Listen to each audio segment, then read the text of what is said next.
Hello and welcome to the Arkquarium. Come in and take a seat, the show is about to begin.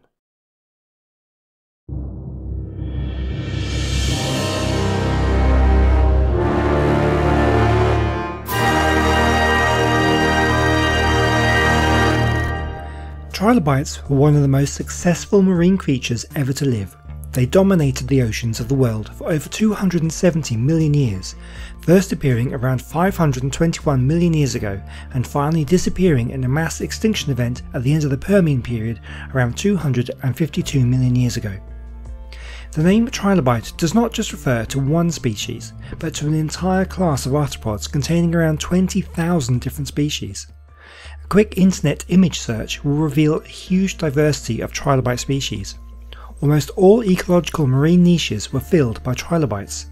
Some moved over to the seabed, others swam. They were predators, scavengers and filter feeders, and some ate plankton. There was a huge range of physical appearances.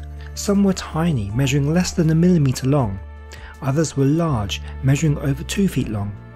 Some had defensive spines, and some were smooth. Some had eyes on stalks, others had a 360-degree vision, and others were blind. Trilobites first appeared in a fossil record in the early Cambrian period. The Cambrian marked a profound change in life on Earth. Prior to the Cambrian, the majority of living organisms on the whole were small, unicellular and simple. Complex multicellular organisms gradually became more common in the millions of years immediately preceding the Cambrian, but it was not until this period that mineralized, hence readily fossilized organisms like the trilobite became common. And trilobite fossils are very common.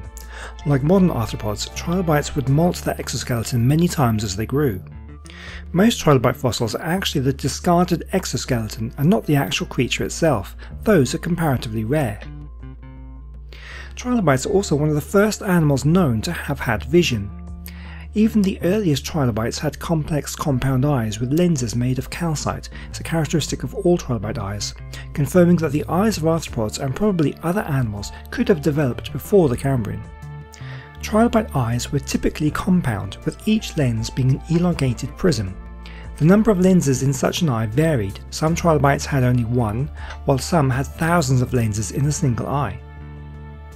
Trilobites in one form or another survived for an incredibly long time. They lived through several mass extinction events. That's not to say they went untouched. During extinction events, many trilobite species did suffer and disappear, but the surviving groups diversified to fill ecological niches with comparable or novel adaptations. Generally, trilobites maintained higher diversity levels throughout the Cambrian and Ordovician periods, before entering a drawn-out decline in the Devonian, culminating in the final extinction of the last few survivors at the end of the Permian period. Exactly why the trilobites became extinct is not clear, with repeated extinction events often followed by apparent recovery throughout the trilobite fossil record. A combination of causes is likely. After the extinction event at the end of the Devonian period, what trilobite diversity remained was bottlenecked into a single order. Decreasing diversity of genre limited to shallow water shelf habitats, coupled with a drastic lowering of sea level, meant that the final decline of trilobites happened shortly before the end of the Permian mass extinction event. This extinction event is known as the Great Dying, and is Earth's most severe extinction event, with up to 96% of all marine species and 70% of all terrestrial vertebrate species becoming extinct. Even the trilobites, having survived for nearly 300 million years and surviving multiple extinction events, couldn't survive the Great Dying.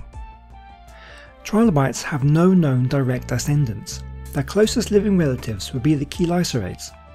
These are the horseshoe crabs, sea spiders and arachnids, including scorpions and spiders. Though horseshoe crabs are often cited as their closest living relatives, they are no closer evolutionary than other chelicerations. Well, that's all I have for you this week. Thank you so much for watching. As always, I hope you've enjoyed the video and you've learned something new. And I hope you join me next time here at the Arkquarium when we'll be looking at the saber-toothed salmon. I'll see you then. Goodbye.